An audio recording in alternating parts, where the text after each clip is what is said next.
Hello बच्चों, कैसे हैं आप सब लोग।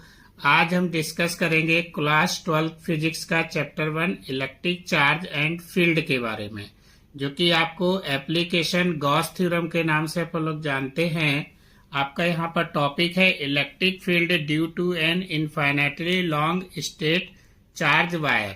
आपका यहाँ पर क्या है, एक सिलेंडर लिए, सिलेंडर में आपका ये चार्ज वायर दिख रहा है, आपका प्लस चार्ज। इसमें आपके 3 गॉसियन सरफेस है, S1, S2 एंड S3।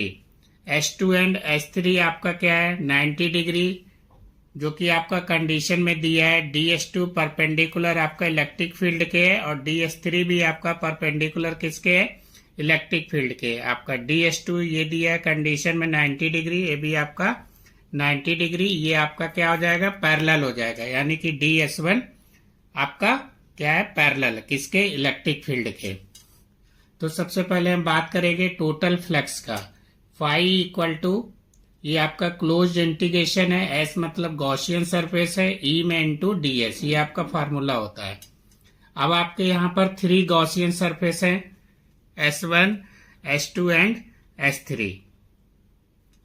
तो आपका phi equal to S1 E ds1 हो जाएगा, इंटीग्रेशन आपका ई ds2 सेम आपका इंटीग्रेशन ई ds3। अब आपको पता है कि कंपोनेंट क्या है आपका, एक कॉस थीटा रहता है और एक आपका साइन थीटा। आपका यहाँ पर क्या दिया है, हॉरिजॉन्टल है, तो ई ds1 cos 0, क्योंकि आपका यहाँ पर थीटा इक्वल टू ये ds1 क्या है, इलेक्ट्रिक फील्ड पैरेलल है, तो इसलिए ds1 cos 0 लिया गया। यहाँ पर ई ds2 cos 90, ये आपका 90 डिग्री दिया है, तो इसलिए यहाँ पर 90 डिग्री लिया गया।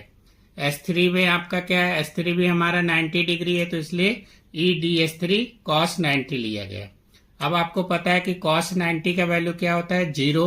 इधर भी cos 90 आपका 0 हो जाएगा, तो S2 एंड S3 सरफेस आपका क्या हो जाएगा, 0 हो जाएगा। अब यहाँ पर आपका बचेगा ई ds1 सरफेस, तो इलेक्ट्रिक फील्ड हम बाहर कर लेंगे, इंटीग्रेशन आपका ई ds1 हो गया, तो electric field into area of the curve surface.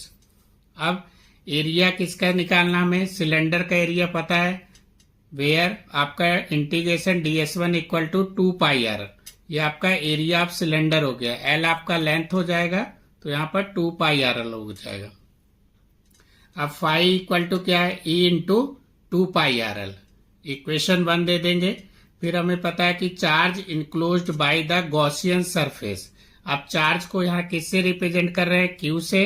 Lambda यहाँ पर डेंसिटी का काम करेगा, L आपका लेंथ का काम करेगा, तो Q इक्वल टू क्या हो जाएगा, लैम्डा इंटू L। अब हम बात करेंगे अकॉर्डिंग टू गॉस थ्योरम, क्योंकि यहाँ पर गॉस थ्योरम का फार्मूला को यूज करके प्रूव कर रहे हैं। तो फाई इक्वल टू क्या है, Q अपॉन एप्सिलॉन नॉट। इधर आपका इक्वेशन 1 दिया है, phi equal to E into 2πrl, और इधर phi equal to Q upon epsilon not.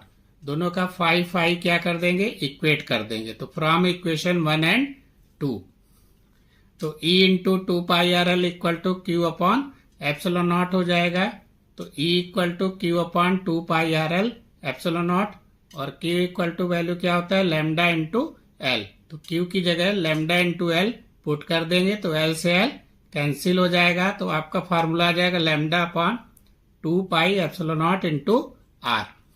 तो electric field E equal to क्या हो गया, lambda upon 2π epsilon naught R।